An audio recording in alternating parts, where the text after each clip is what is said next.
Good morning news ngasi October tang kun gamari income jali chingani kun merai ni pani pangba thang gi minute ki pawje sing infam or paw miyam pawdam jari Chief Minister na video conference kuthang da Chandigarh gi project kaya sanga kre November thada ni bopi thapsi mathakta pawchan operation chatharagani Chief Minister CBI na AG gi senior accountant officer gi yumda red chathakre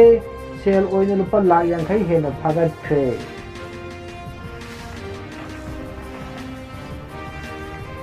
MLA Saltolian positive oil COVID da sikhamani chama kunthagani thoi su kre Nong leta tabi turel ayamba warning level yaure imai wangkhalakpadagi Ithai Barrage gi gate number 3 hangdok kre CM puthokraba wangui gumba kendra da BJP gi lukhoi gumba ma mihut oi da puthokpasi laibak thibani deputy CM Sehi taramatul nuti mata ama constable amana thama pantumna sexual assault sathakre Parliamentary Secretary Oyamba MLA Taranithoi disqualified Taunaba Governor de Taksin Kre Singhaki Independent Mirep Deadback OBC Hablamba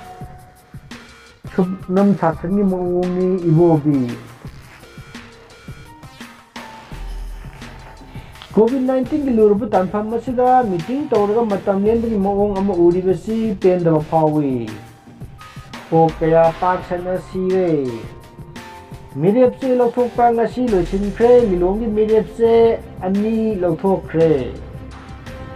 kwa mana amadi jarda pusilagi ba government na ming changduna thingdabani lai ba imung gi lipi mata sing admission tawba ngamdabadagi laik tamba tukpagi phibam dalaire Janims ta paksana positive oyapagi maram thigatsi